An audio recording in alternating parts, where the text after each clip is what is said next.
우리 눈은 객관적이기보다는 주관적이고 또 내가 보고 싶은 대로 보려는 그런 경향이 많습니다. 특히 이때 우리 마음의 그 상태에 따라서 다르게 보이기도 합니다. 아마 그런 경험들을 여러 차례 보셨을 겁니다. 그 책은담이라고 하는 책이 있습니다. 명나라 시대의 학자인 홍자성이 조설한 책인데 다양한 사상을 융합하여 인간의 도리와 삶의 그 지혜에 대해서 말하고 있습니다. 특히 짧은 격언과 철학적인 명언들로 구성이 되어 있어서 우리도 이렇게 책은담이라는 책이 번역이 많이 되어 있어서 그 안에 좋은 명언들이 많이 소개가 되어 있습니다. 그 중에 하나를 제가 소개를 해드리겠습니다. 심기가 흔들리는 사람은 활의 그림자를 뱀이나 정갈로 의심하고 누워있는 돌을 엎드린 호랑이로 보니 이 안에는 온통 살기로 넘칠 뿐이다. 마음을 비워버린 자는 후조 황제 석호도 갈매기로 만들고 개구리 울음소리는 북과 피리 소리와 맞대니 닿는 곳 어디나 참된 진리를 보리라. 그러니까 두려움에 떨 때는 나를 해치려는 것으로 착각하여 활을 뱀으로 바위를 호랑이로 본다. 그 말입니다. 반면에 안정될 때는 두려움의 존재인 황제와도 허물없이 지내고 남들은 시끄러워 못 견디는 개구리 울음소리조차 아름다운 괴양국쯤으로 즐긴다는 그런 말이 됩니다. 그래서 마음 상태에 따라 사물이 달리 보이니 두려움에 떨지 말라. 그렇게 책은담에 기록되어 있습니다. 맞는 말이죠. 부정적인 사람의 눈에는 10가지 중 9가지가 좋아도 항상 한 가지 나쁜 것이 보입니다. 그래서 다 나쁘다 그래요. 그리고 그동안 인생을 살면서 여러 가지 좋은 일도 있고 뭔가 성공하고 잘된 일도 있는데 늘 매사가 부정적인 사람은 항상 말투가 그래요. 다 잘 안 됐다고 그래요. 되는 게 하나도 없다고 얘기합니다. 분명히 되는 게 있었는데 되는 게 하나도 없다. 그렇게 얘기합니다. 그러나 긍정적인 그 사람의 눈에는 좋은 것이 보이는 법입니다. 많이 알려진 얘기입니다. 어떤 신발 공장 사장이 우리나라에서 더 이상 사업을 하기가 어려워서 해외 시장을 개척보려므로 유능한 회사원 2명을 아프리카로 보냈다 그럽니다. 아프리카에서 신발을 팔 수 있는지 가능성을 살펴보라는 것이었습니다. 첫 번째 사원이 소식을 전해왔습니다. 사장님, 저는 다음 비행기로 한국에 돌아가겠습니다. 이곳에는 아무도 신발을 신고 다니는 사람이 없어서 신발을 팔 가능성이 전혀 없어 보입니다. 그렇게 보냈습니다. 맞는 말이죠. 뭐 신발을 신고 다녀야 뭐 신발을 팔죠. 아프리카 가보니까 참 뭐 사람들 맨발로 다니고 이거는 신발 안 팔리겠다. 사장이 매우 실망했습니다. 근데 잠시 후에 두 번째 사원이 소식을 보내왔습니다. 사장님, 우선 급한 대로 신발 4만 켤레만 보내주십시오. 여기에서는 신발을 팔 가능성이 무궁무진합니다. 신발을 신고 다니는 사람이 아무도 없습니다. 그렇게 쓰여있습니다. 그렇죠? 아무도 신발 안 신으니까 얼마나 그 수요가 많아요. 이것이 바로 부정적인 눈, 긍정적인 눈에 대한 좋은 사례가 됩니다. 성경에도 가나안 12명의 정탐꾼 얘기와 거의 흡사하지 않습니까? 10명이 가나안 족속을 보며 말하기를 우리들은 메뚜기 같아서 가나안에 절대로 들어가면 안 된다. 그렇게 모세한테 보고 있어요. 그런데 여호수아와 갈렙 2명은 뭐라고 그랬어요? 가나안 족속들 보니까 그들은 우리의 먹이라. 그렇기 때문에 우리는 가나안에 들어갈 수 있습니다. 그렇게 보고 있어요.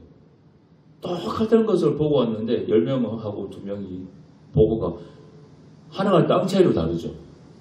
이 신발 공장 그 직원하고 똑같은 사람입니다. 제가 전에 한번 여러 번 말씀드린 적이 있는데 그 오리지널 때라고 하는 책이 있습니다. 그쪽에 현대그룹을 일으켰던 그 정주영 회장의 일화가 나옵니다. 이제 좋은 면만 얘기합니다. 뭐 비판도 많이 받는데 1975년입니다. 그 당시 대통령이던 박정희 대통령이 현대건설 정주영 회장을 불렀어요. 지금 중동에 그냥 석유가 터져나와서 오일달러가 돈이 넘쳐나는, 막 돈이 너무 많아가 쓸 곳이 없는 거예요. 오일달러가 넘쳐나는데 거기 가서 건설공사를 할 마음이 있는지를 물어보기 위해서 불렀어요. 근데 이미 대통령은 여러 그 행정직원들, 공무원들을 보내서 중동에서 건설공사가 가능한지 사전조사를 다 보냈습니다.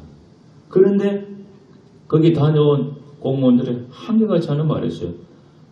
중동은 너무 덥고 건설공사 하려면 물이 있어야 되는데 상하게 물이 없어서 덥고 물 없으니까 이거는 공사 불가능합니다. 그렇죠. 시멘트 모래를 물이 있어야 섞어서 뭔가를 지을 거 아니에요. 근데 사막에 무슨 물이 있어요. 얼마나 낮에는 덥습니까? 낮에 한낮에 40도. 올해 여름 되게 더웠잖아요. 제가 이번에 뉴스에 나온 그 기후를 보니까 중동 지역에 46도 그랬다고 합니다. 이번에 우리는 뭐 37도 돼가지고 더 중립 많이 그랬는데 우리보다 10도가 더 높아요. 그러니까 공사는 다 낮에 하는데 낮에 어떻게 공사해요? 다 안 된다고. 그런데 정주영 회장은 박 대통령의 제안을 받고 즉시 중동으로 갔습니다. 그리고 보고 와서 이렇게 보고했다 그래요. 중동은 이 세상에서 건설공사하기에 제일 좋은 지역입니다. 왜 그렇습니까? 1년 12달 비가 안 오니까 1년 내내 공사할 수 있습니다. 우리나라 여기 막노동 하신 분들 잘 아시지만 비 오면은 일 안 해요. 저도 대학 다닐 때 소위 노가다를 걸죠. 노가다 알바를 한 석 달 한 적이 있는데 비 오면은 무조건 일 안 하더라고. 매일 가서 돈을 벌어야 되는데 비만 오면 일 안 해. 희한하죠. 그러니까 3억원 1년 내내 비 안 오니까 1년 내내 일할 수 있습니다. 너무 좋아요. 건설에 필요한 모래, 자갈은 그 현장에 있으니까 너무 자재도달이시고. 자, 대통령이 물을 어떻게 하는 거였더니 그거는 어디서든 실어오면 됩니다. 그래. 50도 되는 더위는 어떻게 합니까? 그래. 낮에는 자고 밤에 시원해지면 그때 일하면 됩니다. 그래서 1970년대를 상징하는 중동의 그 붐이 이렇게 시작된 거예요. 저희 아버지도 70년대 사우디에 가서 이때 가서 돈 벌어 왔어요. 저희 집에 사진 있어요. 중동 사막 가서 막 일하고 그때 사진 찍은 거 다 보내오셨어요. 그때 70년대 저희 아버지도 사우디아라비아에 돈 벌러 가셨어요. 그때 많은 한국의 남자들이 중동 사우디에 돈 벌러 많이 갔습니다. 이게 실제 일화입니다. 여러분, 제가 몇 가지 성경의 사례와 우리 성경 밖의 사례 두 가지를 말씀드렸는데 이걸 통해서 우리는 어떤 눈으로 이 세상을 바라보면서 살아가야 되는가를 생각하게 됩니다. 그런데 우리가 긍정적인 이 눈으로 보는 게 중요하지만 이것보다 더 중요한 게 있어요. 그게 뭐냐? 믿음의 눈이에요. 믿음의 눈.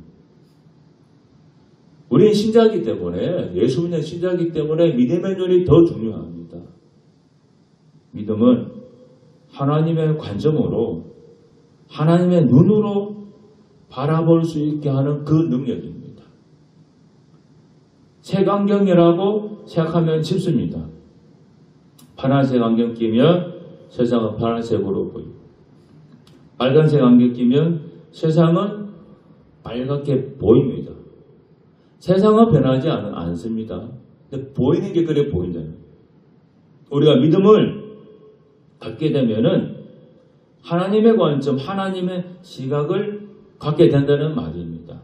자, 12명의 정탐꾼 얘기에서 왜 2명만 가나안에 들어갈 수 있다고 말했을까요?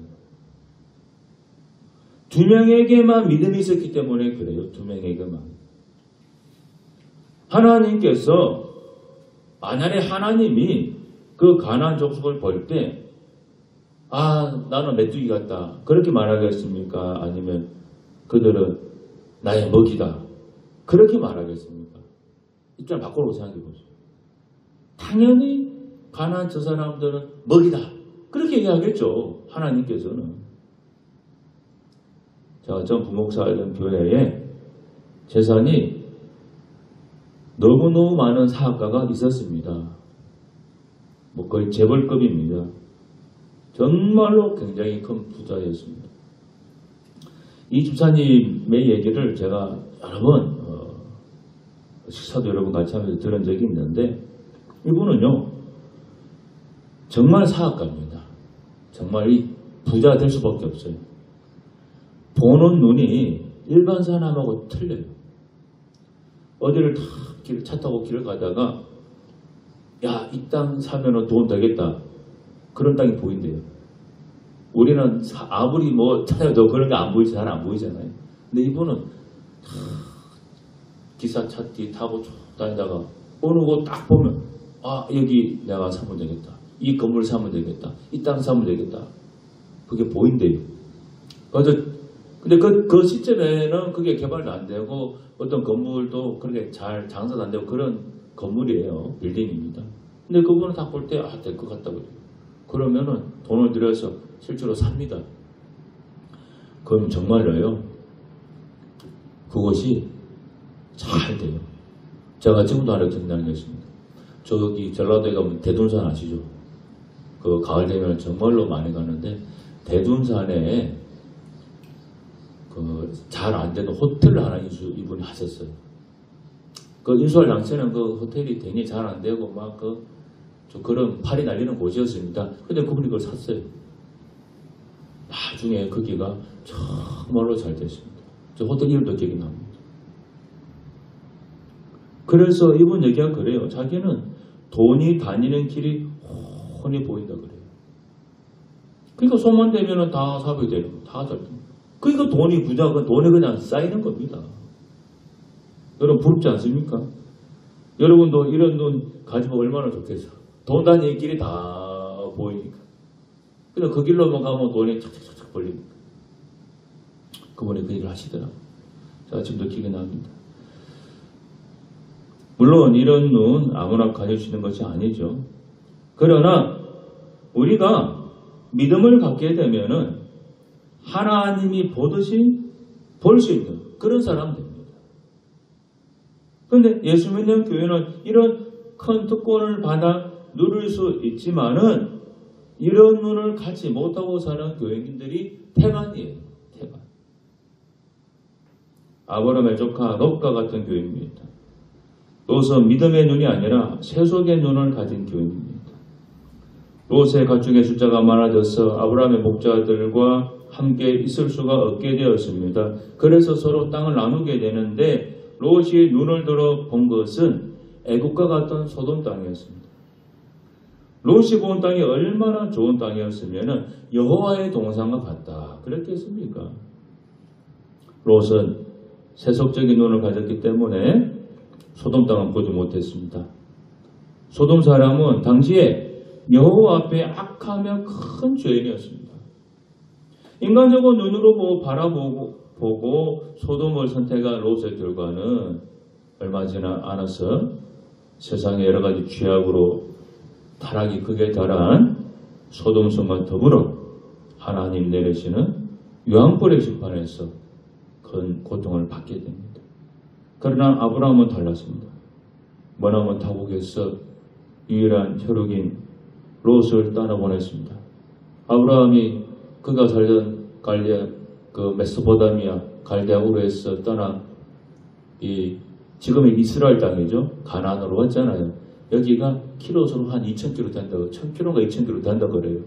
얼마나 뭡니까? 근데 유일한 혈육이 롯인데 조카 롯인데 떠나보내고 하나님께서 아브라함에게 나타나서 말씀하십니다. 너는 눈을 들어 너 있는 곳에서 동서남북을 바라보라 그래요. 아브라함의 눈에 보이는 땅은 롯이 바라본 땅, 그 땅은 비교가 안 될 정도로 볼품없는 땅이었습니다. 형편없어요. 롯의 땅이 훨씬 좋아요. 롯이 고른 땅은 강남이고 알짜배기 강남 땅이고 아브라함이 바라보는 땅은 저기 서울 변두리에 이거 뭐 그래벨트 묶여가지고 개발이 될란가 모르는 그런 땅이라는 거예요. 그러나 믿음의 눈으로 보면은 다르게 보이는 거예요. 자, 여러분, 이제 결과적으로 아브라함과 롯 중에 누가 제대로 봤습니까? 누가? 롯입니까? 아브라함입니까? 아브라함이죠. 결과만 놓고 보면은. 롯은 망했잖아요. 지가 선택한 땅이 잘 된지 모르지만 결과 놓고 보면 롯은 망했고 아브라함은 다 잘 됐잖아요. 복을 받아가지고 얼마나 잘 됐습니까? 성경이 나오잖아요. 결과 놓고 보면. 아브라함에게는 믿음의 눈이 있었기 때문에 이런 결과가 나온 거예요. 자, 또 이점 바꾸고 생각해 봅시다. 하나님이라면요. 롯의 땅, 롯이 택한 땅이 있고 아브라함이 고른 땅이 있는데 둘 중에 뭘 고르면 되겠어요? 당연히 아브라함이 본 땅을 택하겠죠. 왜? 하나님은 결과를 아시니까. 미래를 아시니까. 이게 믿음이에요. 그러니까 우리에게 믿음이 생기면은 하나님이 보듯이 볼 수 있는 능력이 생기는 거예요. 그게 믿음입니다. 제가 오늘 아침에 시간에 나와가지고 핸드폰 쭉 뒤지다가 이제 페이스북 보는데 페이스북 보면은 막 짧은 동영상들 많이 뜨잖아요. 근데 제가 목사인지 알아서 그런지 모르지만 교회 관련된 것들이 많이 떠있잖아요. 근데 아침에 보는데 여의도 순복음교회에 80년대 영상이 뜨더라고요. 여의도 순복음교회가 원래는 저기 구파발인가 평구 쪽에 그쪽에서 천막교회, 불광동이고 천막교회를 시작하다가 나중에 여의도가 원래는 그 한강 모래사장이었습니다. 거기 교회를 다 한강을 메꿔 가지고 육지로 이제 땅으로 만든 그 시기에 그때 여의도 순복음교회가 들어가게 됩니다. 자, 그때는요 한강물 다 메꿔가지고 모래사장 메꿔가지고 거기는 흡을 파냈습니다. 근데 불광동에서 천막교회를 굉장히 잘 부흥될 때 여의도로 가게 됩니다. 아무도 안 가려고 그러네요. 그 허벌판에 누워 가려고 그래요. 그리고 그 당시 뭐 대전교통이 좋습니까? 자가용이 있습니까? 불광동에 그 많은 교인들이 여의도까지 어떻게 가요? 자가용도 없는데. 여러분 좀 바꿔 생각해 보세요. 여기 있다가 여러분이 여기서 저 버스도 잘 안 다니는 저기 그냥 어디죠? 먼 저기 한 30분 40분 1시간 이상 거리로 이사 간다고 생각해 보세요. 그러면 이 교회 나오기가 쉽겠어요? 실제로 우리 건축할 때 다른 곳을 이동해서 건축하면 교인들 30%에서 많으면 50%까지 떨어져 나간다 그래요. 실제로. 그런데 여의도로 그때 버스도 안 다니는 그때 여의도로 가야 되는데 근데 조 목사님이 그때 기도하고 여의도로 가야 된다는 하나님의 음성을 듣고 실제 여의도로 갑니다.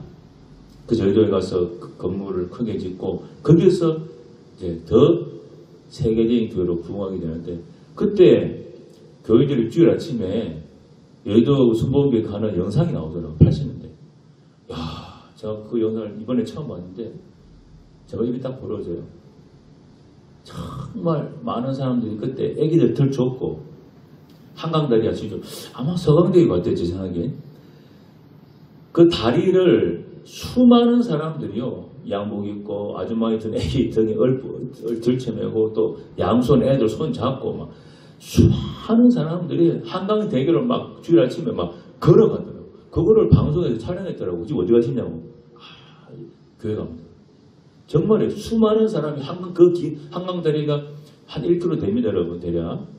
그 다리를 애 들쳤고 막 걸어서 그냥 건너가는 거예요. 그리고 막 예배당 입구에 보니까요. 어마어마한 사람들이 벌써 밖에서 막 수많은 사람이 기다리고 있어요. 그 예배 끝나면 들어가려고. 나오니까 또 그 사람들 들어가고 난리도 진짜 도떼기 시장에 그런 시장이 없어요. 그걸 제가 봤습니다. 여의도로 갈 때 믿음의 눈이 없었으면 거기 못 가죠. 하나님이 보듯이 보니까 그 선택을 하는 거예요. 이것이 바로 믿음입니다, 여러분. 그래서 우리가 주일날 교회 잘 나오고 예수님 잘 믿어야 된다고 하는 것을 제가 거듭 말씀드리는 거예요. 이 눈이 나에게서 얼마나 좋아. 저는 이제 대학에 들어가면서부터 이 안경을 써서 벌써 몇십 년이 됐습니다. 근데 안경이 굉장히 불편해요. 불편하고 형태도 변하고 너무 귀찮아요. 그래서 안경 안 쓰고 살면 얼마나 좋습니까? 선글라스 같은 것도 아무 데나 턱턱 낄 수 있잖아요. 근데 눈 나쁘니까 선글라스도 끼려면 도수가 들어가야 되니까 마음대로 못 끼잖아요. 그래서 내 안경을 벗고 내 시력이 좋아지는 그런 내 눈을 뭔가 수술하고 이식한다 그러면 얼마나 좋겠습니까?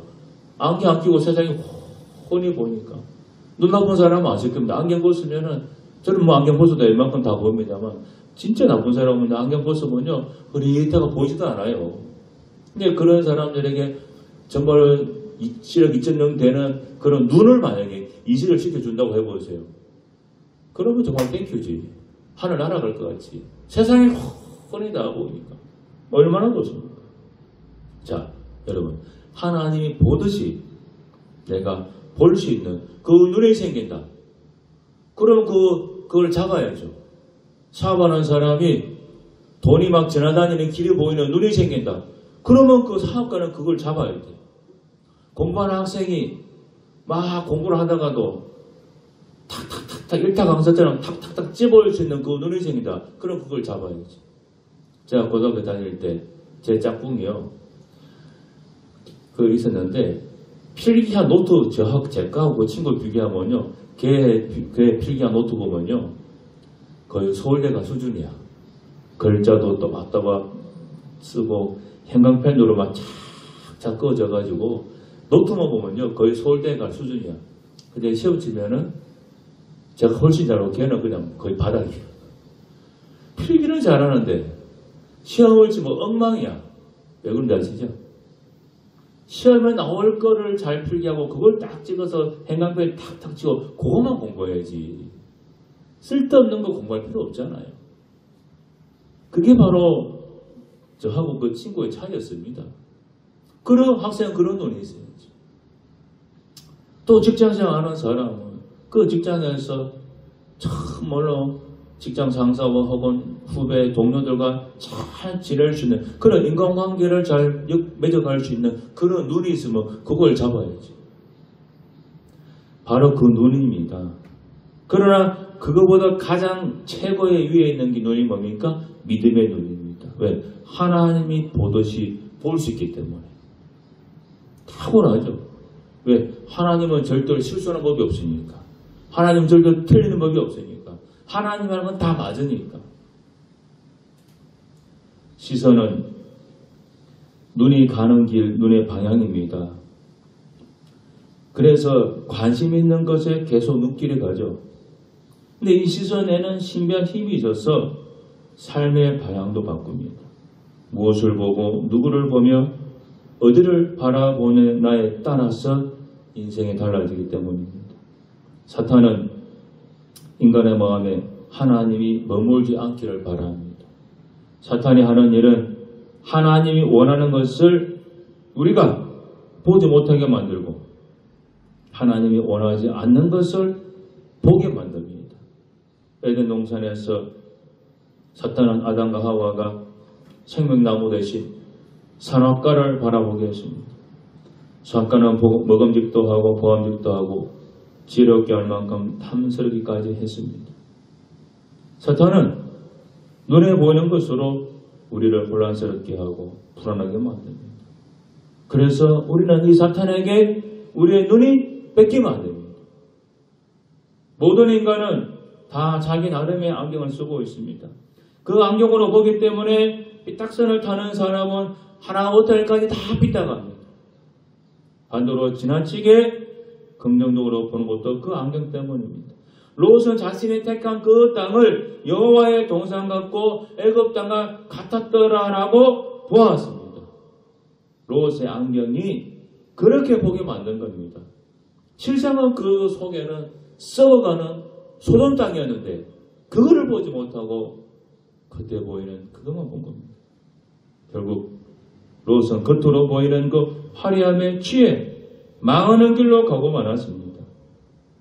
아브라함은 하나님이 가르쳐 주시고 바꿔주신 안경으로 세상을 바라보았기 때문에 후대의 믿음의 조상으로 그 이름이 각인되는 영광스러운 인물이 되었습니다.